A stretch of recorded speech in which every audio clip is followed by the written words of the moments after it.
Hello. Hi. Welcome to Monday's Vlog. What do you know what number it is today? It's number 80. 80. Can you believe that? No, I can't actually believe it, and I can't believe we're still going, and I can't believe people are actually still listening to us. So thank you if you've watched us from day one and you've watched all 80.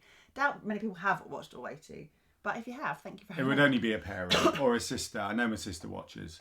But yes, no. We've still undecided how long to carry on for because we kind of enjoy it. But also I could do with the time back to do other things, if I'm brutally honest.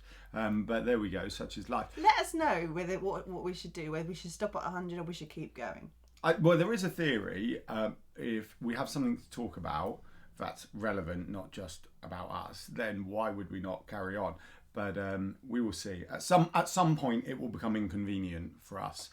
So we need to juggle that. The other thing I was going to say is exciting because this week is the next Digital Circus email that goes out. So along with the 3 online sessions, there's 2 emails a month, and they're about keeping you on track with your content, with your online presence, hints and tips, how to get people in your ecosystem and all things like that, and how to keep them in your ecosystem and, you know, grow your audience, connect with them, and then convert them is what it's all about. So I'm very excited. And then next week's our first big top.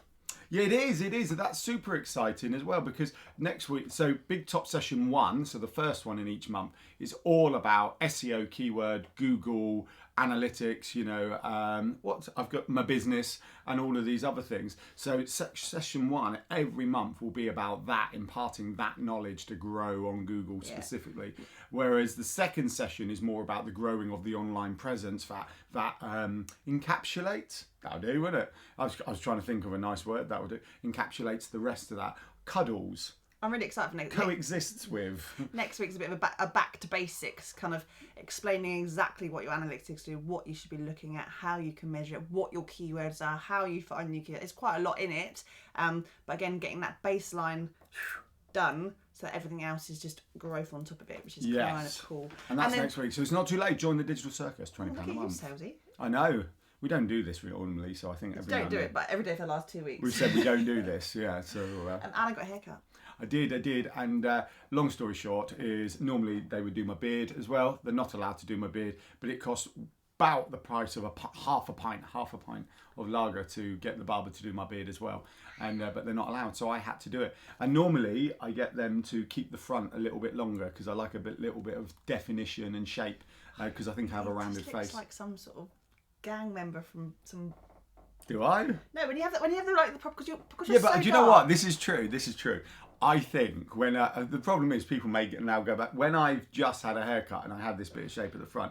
It's somewhere between a cow, in my eyes, a cowboy in the Wild West who just has it a bit longer and like a rock and roll star. That in my head is what I'm trying to achieve. I just think you look like Rent an Extra from Fast and the Furious when you've got the very dark. Yeah, but I'll have that as well. I'm all right with that. Anyway, he thinks he looks like David Beckham now, and I can assure you, darling. If you think I look even vaguely like David Beckham, just say yes, Alan, in the comments. Oh yeah. Do I need that on a Monday morning? Surely everyone needs that on a Monday morning. David Beckham, bless all right. you. Just for the record, you say I don't. I have been told that.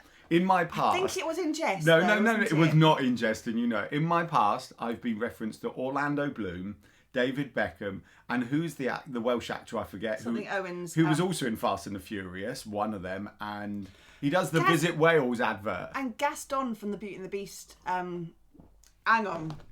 No, we really need to go. No, you keep talking. By the way, just for the record, I will take any of these 3. They're all handsome chaps. The last one's probably the closest you look like. I think I may have even had Jude Law back in the day. No, you do not look like... Well, don't ruin my when I was travelling, sort of... Luke Evans. When I was travelling in my sort of early mid-20s, I didn't go... Go away. Go away, shorty. In early mid-20s around the world, and I would turn up with my English plum accent. People used to, I think, grow me up a couple of levels in the Englishness because they weren't, and I spoke, you know, in how I do sometimes. Anyway, so that's why I used to get... I think I've had Jude Law, Orlando Bloom, and David Beckham. You don't look like any of them. No, there are pictures where I do. Anyway. What do you need?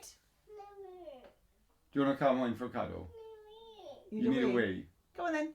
I'll go with him. You start the cuddle. Okay. Sorry. Today we're going to talk about fear, a little bit about fear and getting out of your comfort zone. So if anyone's seen our Instagram post today or Facebook post today, you'll see a lovely picture of me jumping off a cable car in New Zealand. Mainly because I was wearing yellow, and who knew 18 years ago that I would still be on brand? Clearly, it was meant to be. But why we did it is because something happened last week in our Digital Circus session that actually resonated, and it stuck with me all week, and I've been laughing about it all week, but it's so true. So our lovely Digital Circus member Nikki, in the accountability session last week, was chatting away, and in that session said, Emily, when I first met you or heard from you or whatever she saw online, I decided I didn't like you. And I was like, oh, cut me deep. Alan, go on, cue your... Many people don't like you when they first meet you.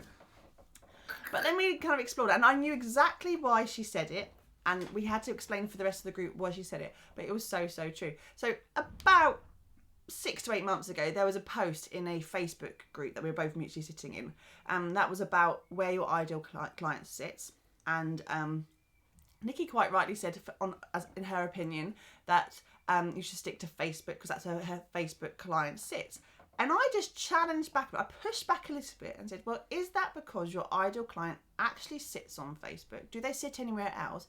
Or is it because you are comfortable with Facebook, you know Facebook, and therefore use Facebook more? No, I was going to add to that. We've since done a vlog on this, haven't we? And we said, there's a small percentage where your ideal client may sit there, but we feel the vast majority of the reason why is exactly what Emily's saying, comfortable, and that's where you put the effort in. Yeah. So that's why you're finding them. And it was a little bit frosty at that particular time, but mainly because Nikki took it, absorbed it, and went, oh, do you know what? I hate it when people are right.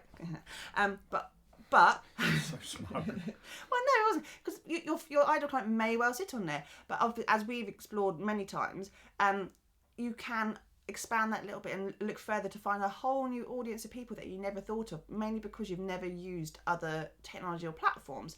As it happens now, Nikki's on board with the Digital Circus, and we love seeing her, and it's exciting seeing how that's going to grow further. But what that point was what your comfort zone is and what we feel comfortable with and what we do all the time because we are comfortable. Sometimes being uncomfortable is a really healthy place to be too, and getting outside of what you think you know and what you should be doing, and knowing, and I use examples of the amount of people we talk to who go, I know I need to do video, but I hate my camera on face. You know, one of my favourite famous... My camera on face, my face on camera. Oh, yeah. And voice on camera, we hear that. One of my favourite uncomfortable things was we watch SAS Who Dares Wins when it's on. We like that. And Foxy, who all the ladies will know, Jason Fox, I think, he's the what do you call men who women find attractive? Are you allowed to even say this in the modern world? Anyway, I could just look at him. Yeah, one of the contestants went, oh, I don't want to do this, it makes me feel uncomfortable. And in the debrief afterwards with the other SAS guys, Foxy goes, makes me feel uncomfortable. I've never felt comfortable in like 30 years of life, you know, of operating, etc. And it's very interesting that kind of some people don't want to be uncomfortable, and others will like, well, I'm comfortable where it is. And interestingly, I read a fab quote in my Art of Resilience book, Ross Edgley, still banging. He's got it in there again. I know, I've nearly finished it. But basically, there's a couple of ways of approaching this. So the example he gave, the analogy he gave was, imagine you're a dog tied to a car and the car's driving along. You have a choice. You can either bounce along being dragged by the leash, or you can try your hardest to run alongside the car, be uncomfortable, but ultimately be in a better position than being dragged along. And that's kind of the analogy that I like. Our brand photographer, Amy, from The Woman in the Wolf, actually put a post just last week about being uncomfortable. It's actually, I didn't realise the connection until just a second ago. But Amy put a post out. She had her own photos done last week with the lovely Kirsty. And her photos were completely different to the style she would normally have. Usually Amy would wear a pair of jeans and t-shirt and, you know, just be barefoot and, you know, having a lovely time having a photo. This time round, she put an outfit on that was so out of her comfort zone. It was a strappy top, it was a skirt. She was out in the fields. She was putting poses out that were a bit more, not risky, but, you know, she was you know, she was posing, which is very out of character for Amy. But she said about being uncomfortable with that allowed her to open up a whole new kind of experience, or, you know, ideas and thoughts and all that, where she can now move forward, and it's really good to propel you forward. You know where this comes full circle back round to, don't you? You don't look like David Beckham. No. Sincerely. Okay. It comes back round to one of our Yellow Tuxedo like ethoses. Not one of our pillars, but one of our ethoses is about embrace the grey, because the grey is where the true growth and excitement happens. Yeah. It's exactly what we talk about, isn't it? The grey is where that happens. Now, how you define the grey, whether that's leaving your comfort zone or doing things you don't see a direct ROI on, which is how we normally talk about it, but it is where the true growth and excitement, because we want to have fun, happens. So I wonder, as a more of a question, or I know it's not a two-way conversation right now, but we'd love it if you do want to comment on Please leave it in the comments. Yeah. What makes you uncomfortable in your life? And it doesn't necessarily need to be a business discomfort. It could be a personal discomfort. But what's something that you think about all the time, going, do you know what? I wish I could just make that leap. So my post this morning about jumping off a bungee jump, doing a bungee jump, a bit extreme there, but it was a really good, you know, visual representation of that. Of like, I had no inclination whatsoever to jump off that blinking cable car. My friend George, who I was travelling with at the time, really wanted to do it, and I said, well, I'll come along. But it was the most terrifying thing. I mean, who wants to take a perfectly good body and potentially just like plummet into a canyon? But did it. But super fun, super expensive, and it's something that we talk about all the time as a memory between myself and George. But what can you do? Are you scared of talking? Are you scared of having your face on camera? Do you not like talking to people? Whatever that is, I would love to know what it is that is not a blocker, something that just makes you. What? Am I babbling? No, darling. Sorry, I'm being rude. Unlike him.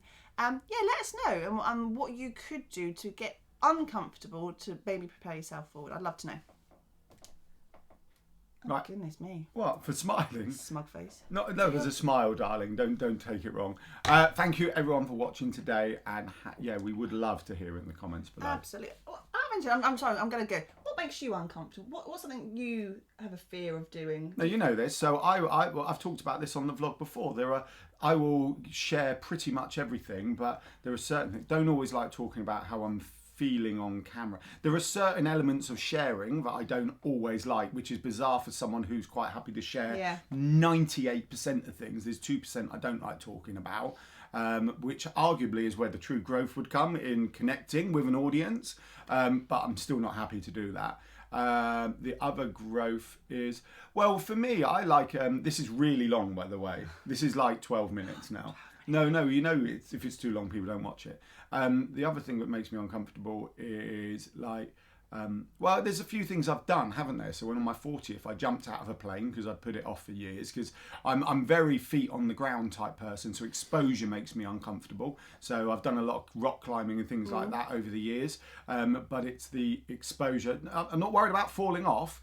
It's the kind of generalised exposure I don't like. So I'm not scared of heights or anything like that. So yeah, I don't know. I was like that when I did a scuba dive. I don't like scuba. I don't like being enclosed. I don't like just feeling claustrophobic, I suppose, which is ridiculous. But doing a scuba dive, I was in Australia at the time. Allowed me to see the Great Barrier Reef. If you don't bother to go down in the water, you don't see the beauty below. Oh my goodness, that was very profound. I know. Can we finish this yet? All right. See you later. We've been trying to finish it 3 times. Have a good day. Bye.